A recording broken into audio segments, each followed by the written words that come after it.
안녕하십니까. 9월 이제 9월 달 마지막 주일이죠.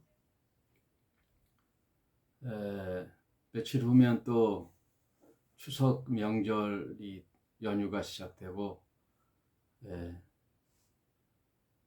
계속해서 사도행전 오늘은 5장을 살펴보도록 하겠습니다. 오늘은 좀 일찍 한 10분 정도 일찍 시작하겠습니다. 사도행전 5장.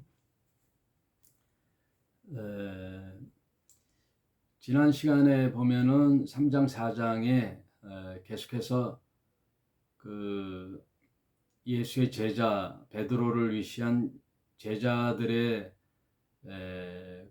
그 복음 사역으로 그 위협을 받고 있는 그 대제사장 그룹 산헤드린 공회원들과 대제사장 그룹이 이스라엘의 그 유대교의 서로 대립되는 이제 장면들이 나오죠. 그래서 대제사장 그룹들이 위협을 받아서 베드로와 12 제자들의 그런 포교 활동을 금하는 이제 위협을 금하는 그 금지령을 내리면서 이제 놓아줬는데, 베드로가 계속해서 이제 그 복음 사역을 펼쳐 가니까 그 당시 유대인들이 많이 그 기독교로 입교했어요. 5천 명 이상. 그래서 이제 초대교회 왕성한 이제 세력들이 갖춰지게 되는데, 그 와중 속에 이제 5장에 보면은 초대교회에 세워져 나가는 과정 속에 그 등장하는 사건들이 있어요. 오늘은 이제 그 아나니아와 삽비라와 또 산헤드린 공회의 그 가말리엘 교법사의 지혜에 대해서 한번 나눠보도록 하겠습니다. 처음 이제 오순절날 성령이 임하면서 다락방에 120명의 제자들로 시작하여 이제 초대교회가 이제 시작되죠. 그 초대교회의 시작은 이제 엄중히 시작하는 거죠. 거룩한 성령의 역사와 함께 이방인들에게 이제 복음이 전해지고, 십자가에 달려 죽으시고 부활하신 예수의 생명 살리는 복음 사역을 기초로 초대교회가 세워지는데, 그 과정 속에 어느 그룹이든 어느 공동체든 불순물들이 섞여 있죠. 100% 완벽한 교회상은 없죠. 이 세상에는 하나님 나라가 완성되기까지 이 땅에 인간들의 모임인 교회에는 이제 부류들이 섞여 있어요. 보통 네 부류로 나누는데, 그 공동체에 희생하면서 헌신하는 그룹이 있고, 또 그 중에 또 두 번째 그룹은 열심은 내진 않으나 반대하지 않은 자들, 열심을 내는 리더 그룹에 협조하는 자들, 그리고 또 한 그룹은 반대는 하지 않으나 이제 방관하죠. 이렇게 보는 그룹이 있고, 나머지 한 그룹이 또 뭐든지 리더가 하는 거에 대한 반대 그룹들, 지켜보는 사람들, 또 사사건건 의견을 제시하고 반대하는 그룹들이, 이렇게 모든 그룹에는 이렇게 네 부류의 존재들이 있는데, 5장에도 살펴보니 아나니아와 이제 5장 1절을 한번 읽어보면서 살펴보도록 하겠습니다. 아나니아라 하는 사람이 그 아내 삽비라로 더불어 소유를 팔아.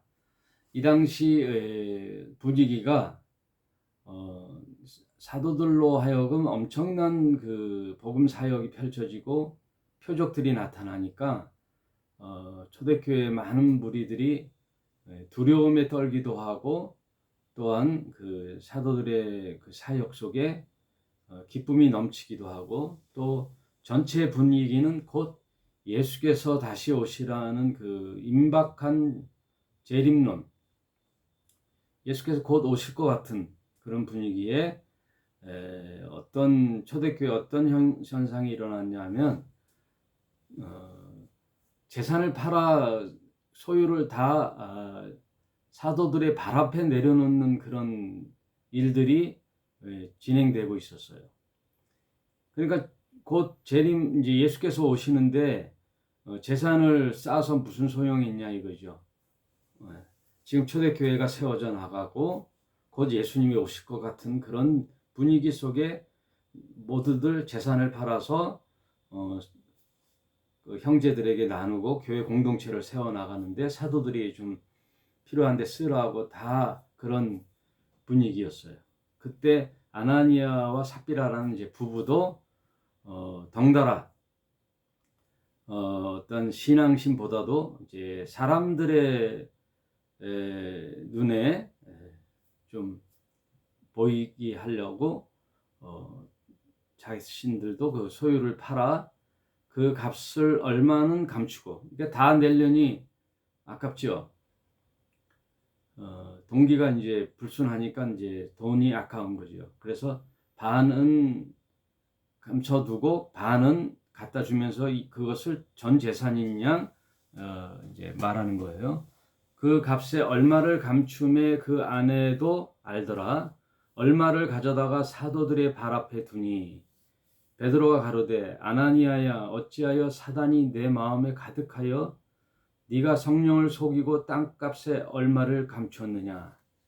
땅이 그대로 있을 때에는 내 땅이 아니며 판 후에도 내 임의대로 할 수가 없더냐. 땅을 팔지 않았을 때는 뭐 그 땅이 어떻게 할 수는 없지만 팔았을 때는 그 소유를 가지고 주인이 임의대로 쓸 수가 있죠. 사람이 거짓말한 것이 아니요 사람에게 거짓말한 게 아니라 하나님께 거짓을 행했다라는 뜻이죠. 아나니아가 이 말을 듣고 엎드려져 혼이 떠나니 이 일을 듣는 사람들이 다 크게 두려워하더라. 엄청난 사건이 일어났어요. 이때는 아마 초대교회 그 과도기에 하나님께서 엄중하게 그 베드로에게 권한을 주고 표적들이 일어나면서 초기이기 때문에 그런 일들이 기강이 잡혔죠. 젊은 사람들이 일어나 시신을 짜서 메고 나가 장사를 하니라. 3시간쯤 지나 그 아내가 그 생긴 일을 알지 못하고 들어오니 베드로가 가로되 이 땅 판 것이 이것뿐이냐 내게 말하라 하니 가로되 예 이것뿐입니다. 베드로가 가로되 너희가 어찌 함께 꾀하여 주의 영을 시험하려 하느냐. 보라 내 남편을 장사하고 오는 사람들이 발이 문 앞에 이르렀으니 또 너를 메어 나가리라 한데 곧 베드로의 발 앞에 엎드려져 혼이 떠나는지라. 젊은 사람들이 들어와 죽은 것을 보고 메어다가 그대로 남편 곁에 장사하니 온 교회와 이 일을 듣는 사람들이 크게 두려워하더라. 우리들이 학교 다닐 때도 보면은 일벌백계라 그러죠. 한 사람의 벌을 강하게 모범 본을 보여가지고 앞으로 이런 일들이 일어나지 않게 예방하는 차원에서 일벌백계라는 것처럼 초대교회 시작하면서 이런 엄청난 일들이 일어났어요. 아나니와 삽비라가 어떻게 나쁜 사람 이제 의도는 아니지요. 다 나쁜 의도는 아니잖아요. 재산을 다 팔아가지고 일부는 놔두고 일부를 헌금을 했다고 해서 나쁜 일은 아닌데 그 의도가 이제 나쁜 거죠. 예. 사람에게 칭찬받고 초대교회 자기네도 이제 유력한 이제 사람으로서 인정받으려고. 그러나 사람에게 속일지언정 하나님은 속일 수가 없잖아요. 그걸 보여주는 거죠. 초대교회 출발부터 이런 거짓들이 횡행되고 그것들이 드러나지 않고 시작된다면 하나님의 나라의 그 교회의 공동체의 출발이 암울하지요. 이걸 이제 성령을 통해서 베드로가 강력하게 이제 시사하는 바가 있는 거죠. 일벌백계 차원에서 아나니와 삽비라를 죽게 하는 그런 과도기 처음 시기에 이런 일들이 일어났어요. 그러니 그 당시 초대교회 많은 신자들이 엄청 두려워하는 거죠. 이거는 감히 사도들을 속일 수가 없구나, 하나님을 속일 수가 없구나 하면서 순수한 그 교회의 출발, 그걸 얘기하는 거죠. 어디 시대든 마찬가지죠. 하나님이 요구하는 때가 있어요. 이스라엘이 처음 시작될 때 하나님께서 이스라엘 백성들을 끌어다가 광야에다 놓잖아요. 광야에서 놓으면서 바로 가나안 땅으로 출발하지 않고 1년을 시내산에서 생활하는 거죠. 1년 동안 시내산에서 모세를 통하여 율법을 주고 그 율법에 대한 교육을 해요. 바로 출발하지 않고 정체성을 깨닫게 하는 거죠. 이스라엘이라는 나라는 하나님이 택한 선민 백성으로서의 그 정체성, 너희는 어떤 존재가 되어야 된다, 어떤 나라가 되어야 된다라는 그 일개 사람들이 모여서 만드는 나라가 아니라 하나님이 왕이 되시고 하나님이 인도하시는 그런 나라, 하나님이 교육시키는 나라, 그런 나라가 되어야 된다라는 것을 일깨우기 위해서 광야 시내산에서 1년을 지내요. 1년을 지내면서 십계명을 주지요. 그리고 또 십계명을 풀어 이스라엘 백성들이 지켜야 할 제사법들, 5대 제사법들, 그리고 너희들은 어떻게 생활해야 되는 것들, 그리고 하다못해 이제 먹는 것들도 가려주죠. 어떤 건 먹고 어떤 건 먹지 마라. 그리고 제사 드리는 제물도 아무 동물이나 잡아서 드리는 제사가 아니라 그 정결법이 있어요. 제사법이 있고 대세김질을 하고 또 말발굽 이 소나 발굽이 갈라진 돼지 같은 거는 제물에 합당치가 않죠. 굽이 갈라지지 않는 거, 그리고 물고기 중에서도 지느러미와 비늘이 있는 물고기는 먹고 갑각류 같이 새우나 오징어 이런 것들은 먹지 마라.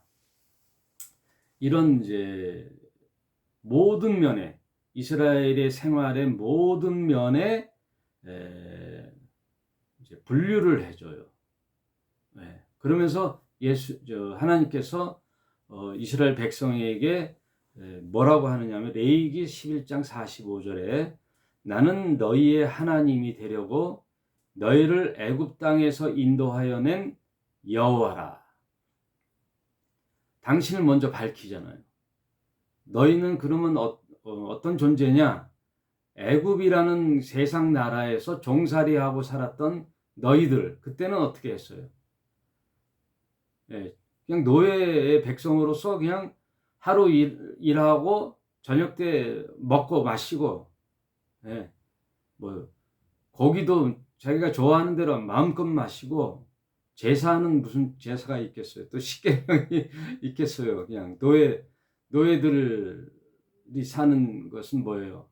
내일이 보장되지 않은 그들의 삶이 뭐 육체에 따른 대로 살았잖아요. 육체만 만족되면 살았잖아요. 자기 목숨이 보장되지 않은 그런 삶 속에서 애굽에 종살이했던 이스라엘 백성들을 이끌어낸 나 여호와, 그 하나님께서 이제 어떻게 만들어 가는 거예요? 하나님의 백성답게 만들어 가야 되니까 1년 동안 시내산에서 그 교육을 시키는 거예요. 하면서 레위기에 나 여호와라 내가 거룩하니 너희도 거룩하라. 하나님의 백성의 정체성은 거룩이에요. 거룩한 백성. 거룩한 백성. 우리나라 그 왕조 때도 보면 조선 왕조 때도 보면 그 철종이라고 있었죠. 철종이 그 왕권의 암투 속에서 어디에 가서 살았냐면은 그 강화도에서 유배돼서 살았거든요. 강화도에서 그 철종을 주제로 해서 이제 드라마도 많이 나왔는데, 강화도에서 유배해서 살 동안에는요 그냥 이제 평범한 범인으로 살았거든요. 낚시하고 싶으면 낚시하고 자고 싶으면 자고 먹는 것도 마음대로 먹고 그런 삶을 살다가 왕의 그 후계를 이어야 할 자를 이제 찾다 보니까 철종이 이제 딱 순번이 된 거예요.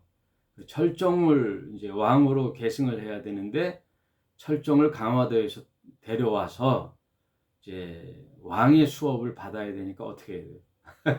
옷부터 바꿔 입고, 그리고 시간별로 선생님을 둬서 왕가의 그 도를 배우는 거죠. 그리고 장차 왕이 되려면 어떻게 백성을 다스리고 또 그 통치해야 되는지를 왕의 수업을 받듯이 노예로 살던 이스라엘 백성들을 끌어다가 이 광야를 통과하면서 하나님께서는 철저히 선민 백성을 교육하는 거예요. 그 교육의 내용이 바로 레위기예요. 그래서 레위기가 굉장히 중요해요. 레위기 그리고 이제 신명기가 굉장히 또 중요하죠. 그런 교육을 통하여 하나님 백성답게 살게 하는데, 그 레위기의 내용 중에 주제가 뭐냐 하면 하나님은 거룩하니 너희도 거룩하라. 카도시예요. 카도시. 거룩이라는 것은 카도시인데, 거룩한 것에 대한 의미는 뭐냐면 대조적인 거죠. 세상 논리에서 이제 하나님 나라의 논리로 바꿔가는 거예요. 세상 논리에서 하나님 나라의 가치관으로 바꿔가는 거죠. 그러면 세상 논리에서 하나님 나라의 가치관으로 바꿔가는 것은 거룩하게 사는 것은 뭐예요? 예수께서 그것을 잘 해석해 주셨죠. 어떻게 보면요, 성경 전체는요 율법을 해석하는 과정 속에 성경이 기록됐다고 보면 돼요. 율법을 시내산에서 줬을 때 모세를 통하여 줬잖아요. 그건 이스라엘의 제1세대거든요. 1세대의 교육을 하고 이제 세월이 광야 생활 40년 동안에 1세대는 죽고 2세대가 태어나잖아요. 광야에서 태어나고 또 출애굽할 때는 어린아이들이 있었잖아요. 그런 아이들이 이제 40년 광야 생활 동안에 성년이 되고 또 1세대는 죽고 2세대가 중심이 된 그런 시대가 온단 말이에요. 모세가 이제 느보산에서 곧 가나안에 들어가려고 그러니까 제1세대가 들었던 시내산의 그 율법 강화를 2세대는 듣지 못하였거든요. 그래서 율법을 다시 교육해야 되겠다라는 절실한 그런 요구가 있어서 모세가 율법을 다시 해석하는 이스라엘의 2세대를 위한 교육 방침의 교과서가 뭐냐? 그게 신명기예요. 이스라엘아 들으라 하고 얘기한 게 바로 신명기거든요. 그래서 그 율법을 재해석한 게 신명기예요. 그리고 계속해서 이제 신명기를 재해석한 게 훗날에 에스라라고 바벨론 포로에서 돌아와 우리 선민 백성이 왜 이방 민족인 바벨론이나 또 어디예요? 바벨론 포로, 아시리아 이런 이방 나라의 포로로 잡혀갔을까? 연구해 봤더니 율법을 잃어버렸거든요. 율법의 교육이 쇠퇴부터 그런 일들이 일어나서 에스라라는 학사가 이스라엘의 100년 대계로 율법을 다시 교육시켜야 되겠다 하고 교육에 방점을 두고 학교를 열었어요. 100년 학교. 그게 에스라 학교예요.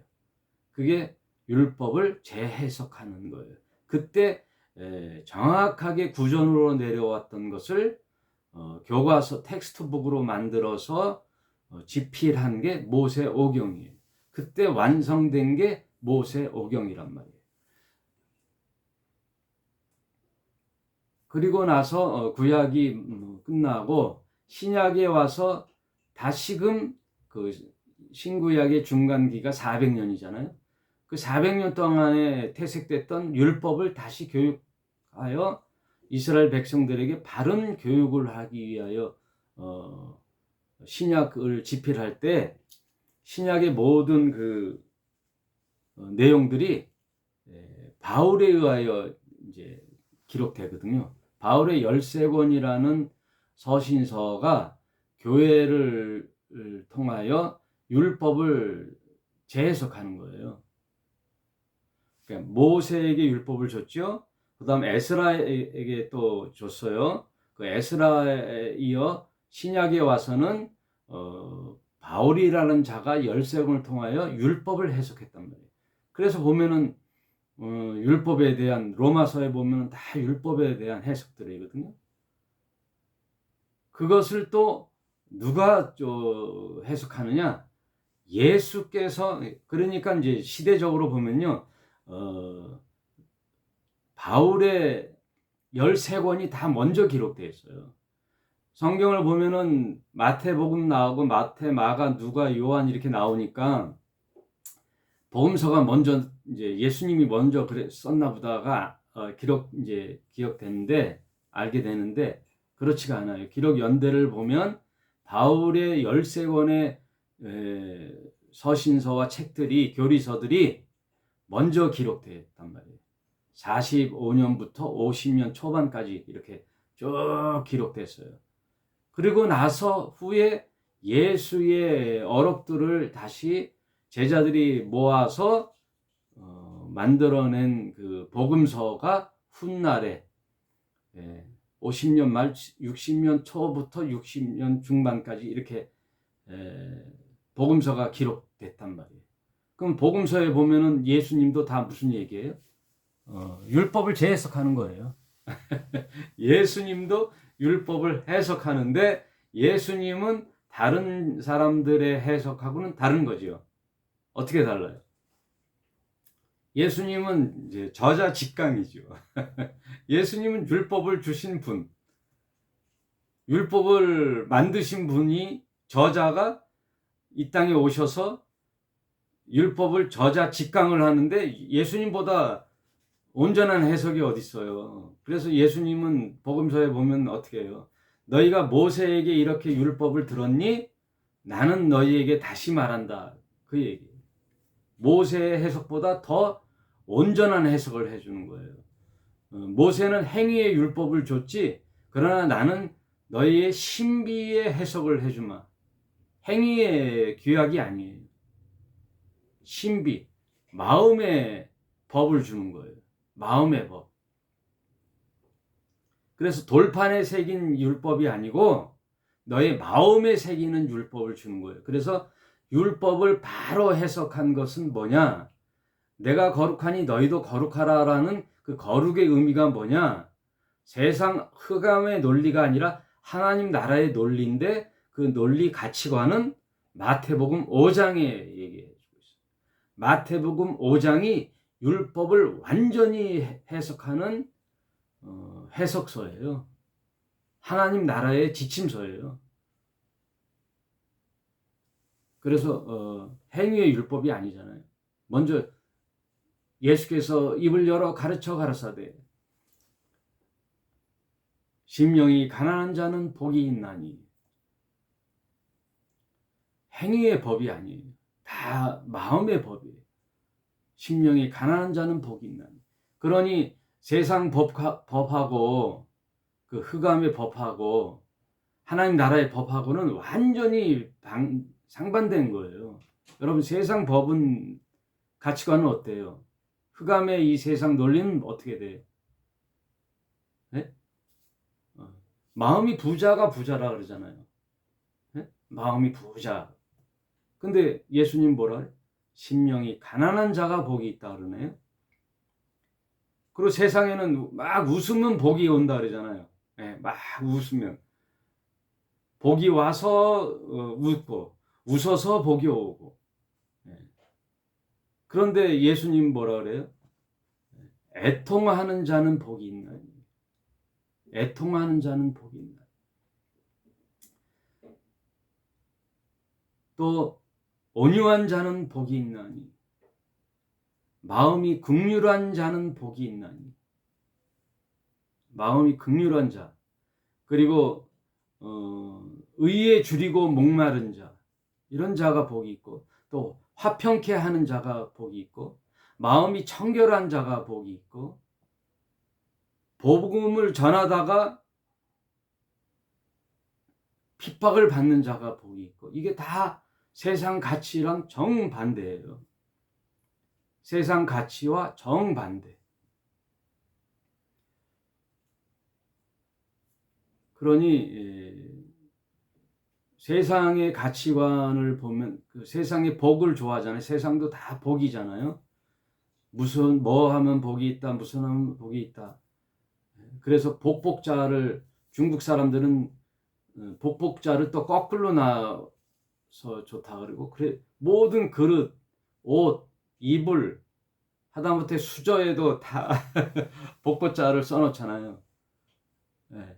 그리고 중국에 가면은 수많은 종교가 있는데 다큐멘터리 같은 걸 이렇게 보면요, 복을 비는 거예요. 어떤 그 신상 같은 데다가 부처상 같은 데다 복을 비는데 다 뭐냐 하면 개인의 복이에요.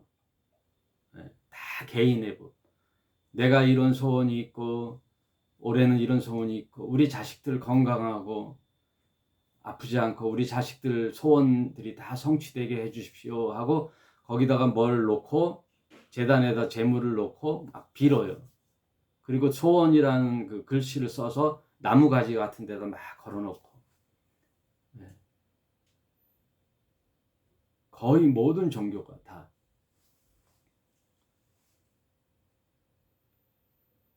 그런 걸 보면 다 개인의 복을 얘기하거든요. 그리고 개인을 벗어나서는 이제 가족이 행복하려면 또 어떻게 돼? 사회가 안정돼야 되고, 사회가 안정되기 위해서는 나라가 이제 굳건해야 되잖아요. 국방이 굳건해야 되잖아요. 그러니까 정치가 잘 돼야 되죠. 정치가 잘 되고 공동체가 안정을 이루고 치안이 잘 되고 이런 목적이 다 뭐예요? 나의 안전과 행복의 보장이거든요. 나의 행복의 조건들이에요, 그게. 그런데 세상 법하고는 행복의 법하고 가치관하고는 예수님이 우리에게 준 가치관하고는 정반대인데 상충이 돼요. 우리에게는 심령이 가난한 자가 복이 있다 그러잖아요. 심령이. 근데 심령이 가난하다는 뜻은요, 좀 해석이 필요한데 영적인 거예요. 마음이 아니에요. 심령, 마음은 카르디아라는 우리의 마음 상태를 얘기하는데, 심령, 영에 관한 갈급함은 이제 푸뉴마거든요. 푸뉴마. 그래서 여기서 가난하다는 것은 소유욕을 없애는 게 아니라 영적 파산 신청이에요. 내가 뭘 갖고 싶고 물욕이나 소유욕 이런 것들을 내려놓는 게 아니에요. 인간으로서 어떻게 할 수 없는 영적인 그 갈급함이에요. 영에 대한 호소예요. 영에 대한 호소. 그것은 인간으로서는 해결될 수 없는 그 굴레거든요. 아무리 뭐 어떻게 해도 반대로 이 세상에서 소유로 다 채우고 내가 소원했던 어떤 성공의 위치까지 올라가고, 그리고 내가 꿈꿔왔던 모든 것을 다 이루어도 만족할 수 없는 어떤 그 영에 대한 그 허전함, 갈급함, 그것을 말하기도 하는 거예요. 그래서 우리나라에서 가장 부자라, 역대 중에 가장 재벌이라고 했던 삼성가의 창업주가 이병철 씨가 죽기 전에 그 사람 뭐에 부족한 게 있겠어요. 그러니 각 종교의 최고 수준에 올라가 있는 사람들을 불러다가 물어보기도 했어요. 그래서 천주교, 기독교 이 성경에 관해서는 천주교 카톨릭의 차동엽 신부에게 물어보는 그 19가지인가 21가지인가의 그 질문을 그 차동엽 신부에게 질문했거든요. 사후세계에 관한 것, 영에 관한 것, 진리에 관한 것, 이런 것들에 대하여 이제 물어본 거예요. 그것은 뭐예요? 세상 물질과 가치관에서는 채워지지 않는 것들, 그 무언가에 채워지지 않는 영적인 허전함, 허탈감, 이런 것 때문에 그렇게 나오는 거죠.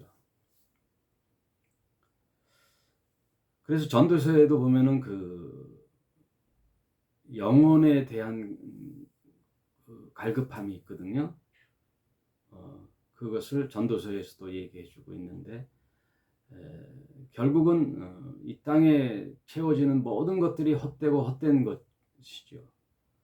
그리고 인류 역사에 전무후무하게 채워졌던 자가 솔로몬이죠.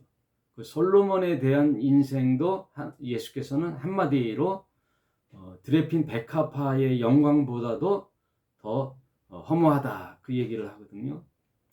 그러니까 개인의 모든 성공과 소유는 인간의 근본적인 문제를 해결해 줄 수 없다, 그 얘기죠. 그것을 예수께서 뭐라고 말씀하시느냐?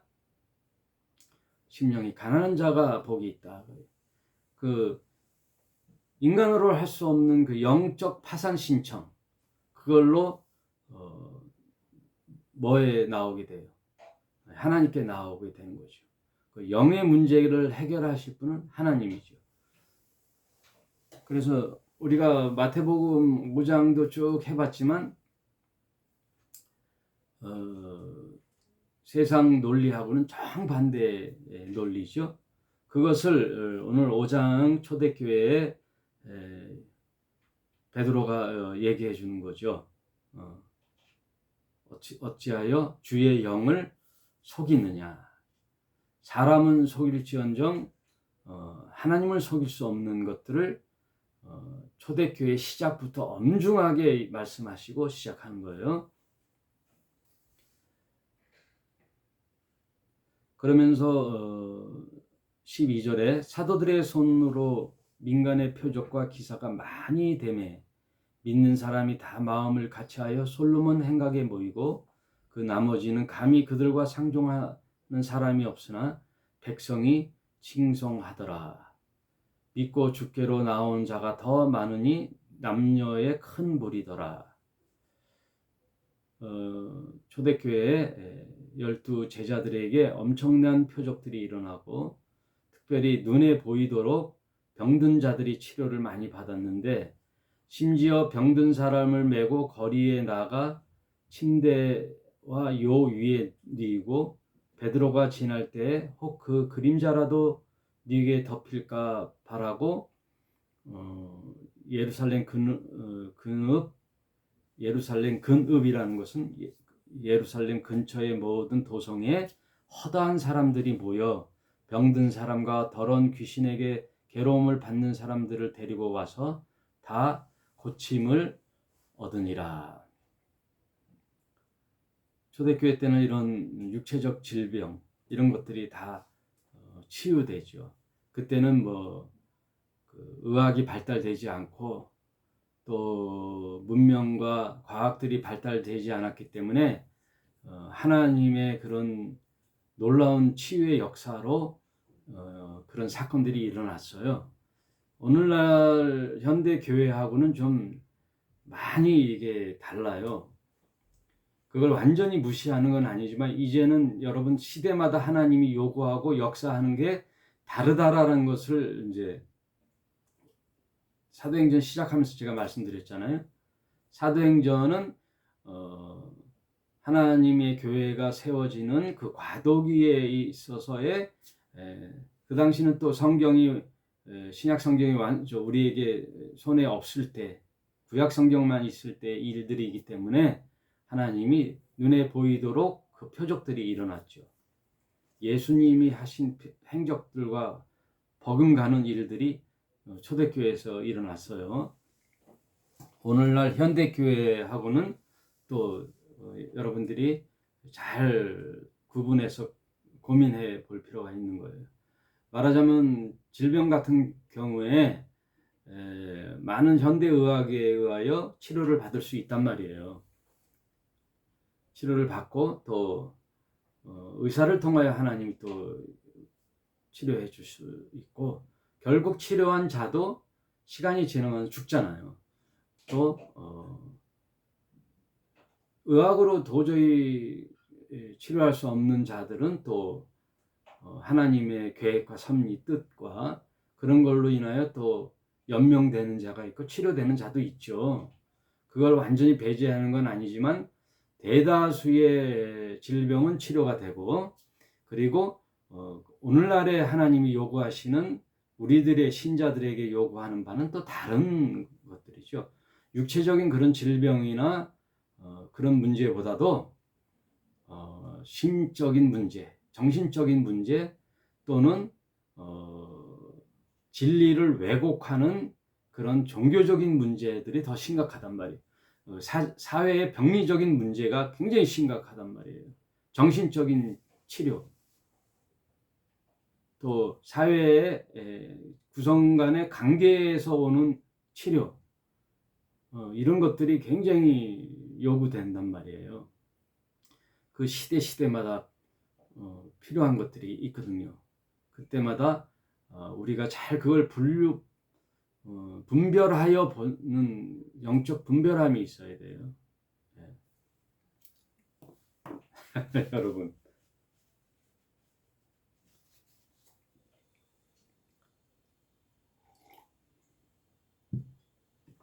그래서 하나님 성경의 말씀을 잘 해석해서 신자가 살아갈 수 있도록 신앙생활 할 수 있도록 하는 게 아니라 은사 위주로 하는 교회들이 많단 말이에요. 은사 위주의 교회들은 눈에 보이게 성장세를 이루거든요. 네? 저게 성령의 역사인지 마귀의 역사인지도 분별하지도 않고 그런 은사적인 역사들이 막 일어나는 그런 엑스타시 이런 거는 기독교뿐만 아니라요. 타 종교에서도 많이 일어나요. 인도의 수많은 종교들 또 남미의 이런 은사주의 종교들이 있거든요. 기독교가 아니더라도 타종교 이런 것들에 대하여 혼란이 오거든요. 그러니 그걸 잘 분별하여 가르치는 교회 목사님들이나 리더들에게 신앙 훈련과 교육을 받아야 되는 거예요. 오늘날에 하나님께서 요구하는 바는 또 다른 거예요. 그렇다고 은사 이렇게 교회에서 나타나는 이런 표적들, 기적들을 완전히 이거는 다 사탄의 짓이다라고 매도할 수는 없죠. 하나님이 또 하나님 때에 놀라운 이적들이 일어나기도 하니까.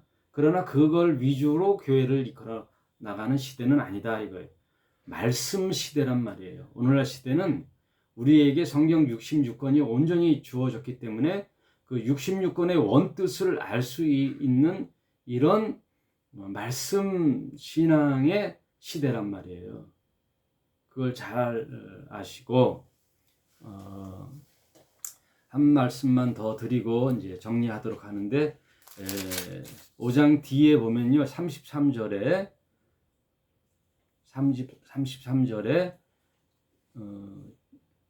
그런 베드로의 사역, 그 12제자의 사역을 듣고 크게 반기는 자들이 있고 아까 전에도 말씀드렸지만 대제사장 그룹이 이거 유대교의 지도자들 사내들인 그룹들에 의해서는 큰 위협이죠. 그래서 그들이 크게 노하여 사도들을 없이 하고자 할세 그 사내들인 공회에서도 또 유력한 자들이 있단 말이에요.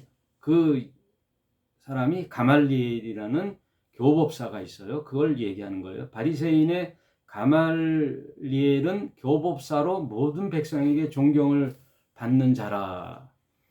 이 자가 뭐라고 하냐면 공회 중에 일어나 명하여 사도들과 잠깐 밖에 나가게 하고 말하되. 그러니까 사내들인 공회로 붙잡혀 왔어요. 사도들이 또 신문을 받는데 그들을 밖으로 일단 나가게 하고 말하되 이스라엘 사람들아 들으라. 너희가 이 사람에게 대하여 어떻게 하려는 것을 조심하라. 이 가말리엘 교법사, 율법사는요, 율법에 아주 능통한 자예요. 그래서 그 당시 유대교에는요, 두 학파가 있어요. 가말리엘 학파와 힐렐 학파, 두 학파 양대 산맥이 그 율법을 가르치고 랍비를 배출하는 두 문중이 학파가 있어요. 말하자면 율법 학교죠. 근데 여러분이 잘 아는 그 바울이라는 자도 이 가말리엘 학파의 수제자죠. 아주 유력한 전도가 보장된 제자. 그의 스승이 가말리엘인데 그 가말리엘이 이 얘기를 하는 거예요. 많은 유대교 신자들로부터 존경을 받는 유력한 자가 이런 말을 하는 거예요. 니네들이 잘 생각해봐라. 그리고 저 12제자들이 행한 일을 무조건 다 막고 없이 할 수는 없다. 그러기를 조심하라. 왜 그러냐면 이전에도 드다라는 자가 일어나 스스로 자랑하며 사람을 약 400명이나 따르더니 그가 죽임을 당함에 쫓던 사람들이 다 흩어졌더라. 그러니까 예수라는 자 말고 드다라는 자도 그런 새로운 신흥 종교가 돼가지고 막 혼란스럽게 하더니 드다가 잡혀서 죽고 나니까 시들에서 사라졌다는 거예요. 그러니까 드다뿐만 아니에요. 또 그 외에 호적할 때 갈릴리 유다가 일어나 백성들을 깨어 쫓게 하다가 그도 망한즉 쫓던 사람들이 다 흩어졌더라. 그러니 시대마다 그 신흥 종교들이 나오잖아요. 그 중에 이제 유명한 자가 유다와 드다라는 자들이 반짝해서 사람들이 막 쫓다가 그들이 죽거나 사라지니 흐지부지 흩어졌던 그런 때가 있었거든요. 오늘날도 마찬가지죠. 근대 종교를 보면은 지금도 뭐 유력한 종교들이 있잖아요. 예, 여러분들 우리 이 기독교에서 이단이라고 하는 그런 종파들이 많이 생기잖아요.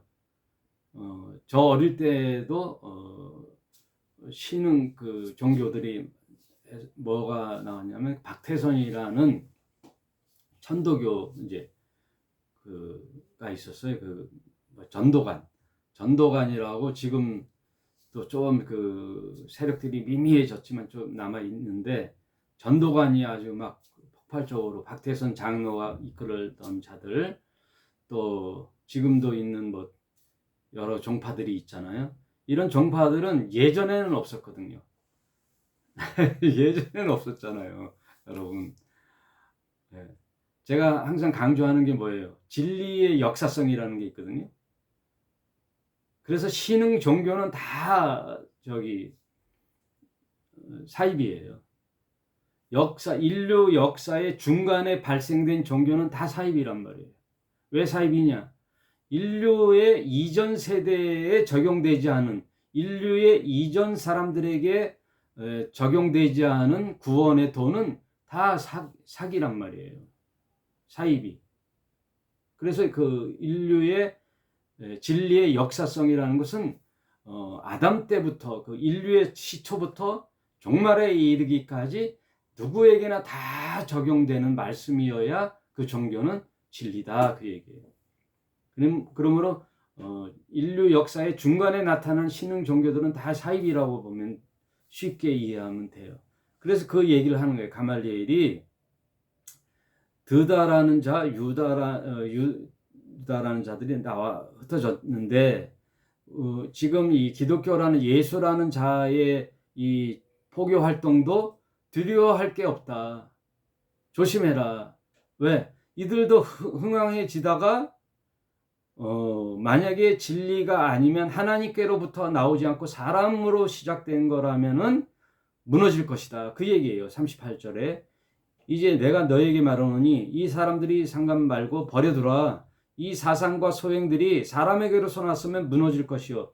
만일 하나님께로부터 왔으면 너희가 저희를 무너뜨릴 수도 없겠고 도리어 하나님을 대적하는 꼴이 되니 조심하고 두려워하라는 거예요. 우리들이 그들을 판결하고 없애고 파멸시킬 게 아니라 내버려 두라는 거예요. 그러면 사람으로부터 시작됐으면 사라질 것이고 하나님께로부터 왔으면 우리가 하는 이런 것들이 하나님과 대적이 되니 큰일 아닙니까? 그 얘기예요. 그러니 얼마나 지혜로워요, 이 가말리엘이. 확실히 이 많은 백성들로부터 존경을 받을 만하죠. 받을 만하죠. 네. 그러니 오늘날도 이제 이로써 이제 가말리엘 얘기하니 저희가 옳게 여겨 사도들을 밖에 있던 사도들을 불러 책찍질을 하며 예수의 이름으로 말하는 걸 금하게 놓고 어느 정도 이제 그렇게 훈계하고 내어 놓았어요. 그랬더니 사도들은 그 이름을 위하여 능력 받는 일에 합당한 자로 여김으로 기뻐하면서 공회 앞에서 떠나가더라. 책찍질을 받고 능력을 받으니 팔복의 끝에 뭐라 그래요? 네가 내 이름으로 핍박을 받고 능력을 받으면 즐거워하고 뛰라 그랬거든요. 기뻐하라. 그런 자가 복이 있다. 하늘의 상급이 크다 그러잖아요. 그러니 내가 예수 믿는 것으로 고통받는 것을 기쁨으로 여기는 거예요. 저 여러분이 예수 믿어 능력받은 일이 있나요? 뭐 친척들로부터 업신여기게 받죠. 아이고 저네들은 예수 믿는 가족인데 뭐 세상에서 뭐 내놓을만한 성공은 없어. 출세한 애들은 없어. 하고 이제 비아냥을 받거나 업신여긴 것은 받죠. 그러나 이 제자들은 그걸로 기뻐하면서 42절 5장 마지막 절이에요. 저희가 날마다 성전에 있든지 집에 있든지 예수는 그리스도라 가르치기와 전도하기를 쉬지 아니하니라. 나가서 예수를 전하는 말을 이제 그 대제사장 그룹들의 위협에 쪼들어지는 게 아니라 더 힘을 얻고 말씀을 가르치기와 전도하기를 쉬지 아니하더라 하고 5장을 이제 마치는데, 여러분 이제 가말리엘 교법사의 지혜를 통하여 우리가 알 수 있는 것은 이제 세상 어떤 종교나 종파에 대해서 비판하는 것을 뭐 그렇게 분별하는 면에서 비판하는 건 좋은데 대적할 필요는 없어요. 그들의 아무리 그런 모임들과 사이비들이 많이 모이고 부흥한다 해도 몇 세대 지나지 못해서 무너져요. 보통 교주들이 죽으면 사라져요. 교주들이 죽으면 사라져요. 왜? 인간들의 생각으로 모였기 때문에.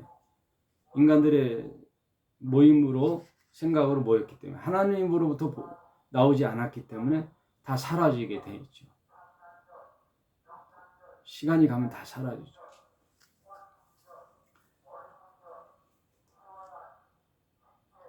지금 또 트럭에서 방송을 하는데 네, 여러분 오늘 5장을 통해서 우리가 알 수 있는 것들은 초대교회의 과도기에 하나님의 성령의 그 강력한 역사들이 일어나고 또 하나님이 우리에게 요구하는 바는 세상에서 성공하고 잘 먹고 잘 사는 일에 하나님은 별 관심이 없어요. 어떠한 하나님의 백성들이 어떻게 살기를 원하느냐? 예전이나 지금이나 거룩하게 살길 바래요. 거룩하게. 그래서 예수님이 뭐라 그러냐면은 인류 역사에 대하여 나는 알파와 오메가요 처음이요 나중이라 그랬거든요. 창세기부터 요한계시록까지 늘 하나님이 우리에게 원하는 바 하나는 내가 거룩하니 너희도 거룩하라. 세상 시류에 일희일비하거나 동조하지 마시고요. 언제나 믿음으로 하나님의 신실한 자녀들이 되어 오직 말씀, 하나님 오직 말씀, 그리고 하나님의 신실한 종으로서의 부끄러움 없는 삶. 세상은 다 거짓이잖아요. 세상 그 일들이 뭐예요? 거짓이잖아요. 그리고 세상 사람들은 사람에게 잘 보이려고 하잖아요. 모든 가진 자의 그 거짓과 모락이잖아요. 세상에는 이간질. 그리고 자신이 위태로우면 자신의 죄를 타인에게 뒤집어 씌우려고 그러잖아요. 어디 가나 그건 똑같더라고요. 저도 보니까 다 자기 위주고 자기에게는 조금이라도 손해 보려고 그러지 않고 또 오히려 자신이 책임져야 할 일을 남에게 뒤집어 씌우려고 하는 이런 것들이 다 정치에도 나타나잖아요.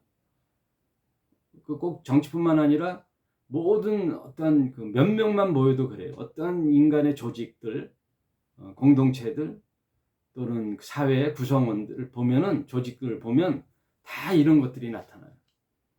요즘에 뉴스에 보면 과연 이런 시대를 살아가고 있나? 네? 페트병을 자르다가 카트칼에 손을 베었는데 요즘 뭐 학교에서는 그렇게 사고 나면 공제회에서 치료비가 나오나 보더라고요. 학교와 그 교육 공제회에서 다 치료비도 받았는데도 선생님에게 매달 50만 원씩 치료비 요구하고 군대 갔는데도 군대 가서도 치료비 요구하고 도저히 우리 교육을 받을 때하고는 상상을 초월하는 그런 민원들이 발생되는데 점점 이 사람과의 관계가 무서워지는 거죠. 민원이 아주 요새는 제일 두려워하는 거예요. 민원인들이 고발하고 고소하고 자기는 조금이라도 손해 보려고 그러지 않고 이런 것에서 뭐 이게 대다수라는 뜻은 아닌데요. 작은 일에도 이게 발동되더라고요. 이게 발동되더라고요. 제 예를 하나만 얘기하고 마칠게요. 제가 요즘 관공서의 그 관리 경비 요원으로 일하고 있는데 낮에는 이제 주차장 관리를 하고 오후에는 이제 건물 관리를 하는데, 주차장 관리를 하다 보면은 주차가 쉽지가 않아요. 예. 운전을 뭐 잘하는 사람도 있고 미숙한 사람도 있는데, 그러면 작은 접촉 사고가 나거든요. 그래서 이제 후진을 하다가 뭐 주차장에서 뭐 과속을 하겠어요? 옆에 차 우레탄 뒤 밤바, 그냥 밤바도 아니에요. 우레탄 밤바에 차가 살짝 이렇게 쿵 하고 닿았어요. 주차하다 보니까 슬슬 나오다가 살짝 닿았다고요. 그런데 찌그러지진 않고 약간 흠집이 났어요. 약간. 그거를 뭐라 그럴까? 닦는 윤활유나 어떤 그런 세제 같은 걸로 문지르면 없어질 것 같은, 코팅제로 문지르면 없어질 것 같은데, 이 사람이 일단은 부딪혔으니까 찝찝해가지고 사진을 찍고, 피해 차량의 전화번호를 두고 전화를 했어요. 그 전화를 할 때 제가 이제 본 거예요. 왜 그러시죠? 하고 갔더니, 이만저만해서 후진하다가 살짝 닿는데 이 피해자 차량에 전화를 해도 안 받는다 그러는 거예요. 그래서 계속 전화를 해도 안 받아요. 근데 이쪽에 보니까 조그만 명함이 있는데, 그쪽에다 전화를 했더니 그 피해자의 남편이더라고요. 남편인데 공교롭게 그 피해자 남편이 하는 일이 자동차 공업사더라고요. 그래서 이만저만해서 이렇게 접촉을 했는데 많이 된 건 아닌데 어떻게 했으면 좋겠냐. 아내분이 전화를 안 받는다. 그러니까 마냥 기다릴 수도 없고, 이제 그러고 이제 끊었어요. 그래서 제가 그냥 가도 될 것 같은 거였는데 그래도 양심 있게 전화하셨네요. 아무튼 좀 시간이 걸려도 이 피해자하고 합의를 보고 가는 게 좋아요. 그냥 가는 것보다 이 자리에서 간단하게 합의를 보고 가십시오 하고, 저는 이제 경비실로 들어왔더니 이 사람이 이제 가버린 거예요. 그래서 신랑하고 통화했으니까 어떻게 보상하기로 하고 갔나 보다 하고 이제 갔어요. 갔는데 어떻게 이제 해결됐나 하고 그 신랑 피해자 전화를 제가 이제 기록을 해놨었거든요. 신랑하고 통화를 했어요, 제가. 그래서 이만저만해서 이제 그 관공서 경비입니다. 어떻게 잘 해결됐나요? 했더니 막 뭐라 그러면서 이 피해자 남편이, 그 가해자가 뭐라 했냐면, 거기 경비 아저씨도 이 정도면 뭐 가도 된다고 했다고, 그래서 왔다고 그랬다는 거예요. 그러니까 아저씨가 가라 그랬냐고. 그래서 아니, 가라 그러지는 않고 그렇게 미미한 건데 피해자의 랑 통화해서 합의를 보고 가도 가라 그랬지 내가 언제 가라 그랬냐고. 경비 아저씨도 가라 그랬다고. 무슨 나한테 그거를 이제 뭐라 그러면서, 그렇지 않아도 거기다 전화하려고 그랬다고. 뭘 전화를 하냐고. 그래서 알았다고 하고 끊고 또 가해자한테 전화를 했어요. 둘 다 내가 전화를 이제 기록해 놨으니까. 사건 경위가 어떻게 돼 하니까 아니, 그분은 여자분이거든요. 아주머니, 제가 언제 가도 된다 그랬어요. 그 정도로 미미하지만 피해자와 해결을 하고 가야지 내가 가라고 한다고 못해요. 그런 말 한 적이 없다는 거예요. 또 이 사람 경비 아저씨라고 그러지 않고 주위에서도 이 정도면 가도 되겠네라고 했는데, 경비 아저씨라고 하지는 않았는데 그쪽에서 경비 아저씨라고 그래가지고 아무튼 둘이 합의하고 하고선 이제 좋게 해결됐나 본데, 말은 다 무슨 문제든 상대방에게 넘기려고 하는 거예요. 자기 잘못이 아니라 상대방에게. 그래서 내가 이런 간단한 문제도 남에게 뒤집어 씌우려고 그러는구나. 자기 책임을 다 하지 않으려고 그러고, 이런 걸 듣고서는 참 마음이 안 좋았어요. 아무튼 그 사소한 일인데 그냥 제가 일을 하면서 느꼈던 바예요. 이 세상에는 참 별의별 사람들이 다 있더라고요. 여러분, 오늘도 사도행전을 통하여 세상의 논리와 하나님 나라의 가치관하고 한번 생각해 봤죠. 이제 여러분도 이런 흑암의 세상에서 살면서 믿음의 신자로 살기가 녹록지가 않아요. 여러분 잘 마음의 염두에 두시고 세상에 그래도 거룩하게 빛과 소금으로 살아내는 저와 여러분이 되시길 바랍니다. 이제 추석 연휴가 다가오죠. 여러분 추석 연휴 동안에는 우리 희락의 교회에서는 항상 명절 연휴 때는 방송을 하지 않죠.